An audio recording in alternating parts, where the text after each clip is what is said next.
মালয়েশিয়ায় বসবাসরত অনিয়মিত অভিবাসীদের বৈধকরণ করতে আরটিকে 2.0 নামের একটি প্রোগ্রামের ঘোষণা দেয় মালয়েশিয়া সরকার।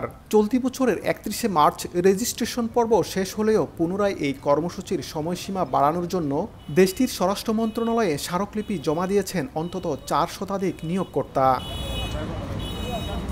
স্থানীয় সময় বুধবার দেশটির স্বরাষ্ট্র মন্ত্রণালয়ে প্রায় 100 জন নিয়োগকর্তার উপস্থিতিতে একটি শান্তিপূর্ণ সমাবেশ শেষে দেশটির স্বরাষ্ট্রমন্ত্রীর প্রেস সচিব নূর হায়াতি আব্দুল মানাফের হাতে স্মারকলিপি জমা দেয়া হয়। কোনো পূর্ব নোটিশ ছাড়াই প্রোগ্রামটি বন্ধ হয়ে যাওয়ায় দেশটির নির্মাণ, বৃক্ষরোপণ, উৎপাদন এবং পরিষেবা খাতে বৈধ বিদেশি শ্রমিকের সংকট দেখা দিয়েছে। পুনরায় আরটিকে 2.0 প্রোগ্রামের রেজিস্ট্রেশন পর্ব চালু করা না হলে এসব খাতে লোকসানের আশঙ্কা করছেন অনেকে। আরটিকে কর্মসূচির মাধ্যমে আইন মেনে চলার পদক্ষেপ নেওয়া হলেও নিয়মিতকরণ প্রক্রিয়ার মধ্য দিয়ে যাওয়া প্রায় 5,000 বিদেশি কর্মী এখন আটক হওয়ার ঝুঁকিতে রয়েছেন। মোহাম্মদ আব্দুল কাদের, সময় সংবাদ, কুয়ালালামপুর, মালয়েশিয়া।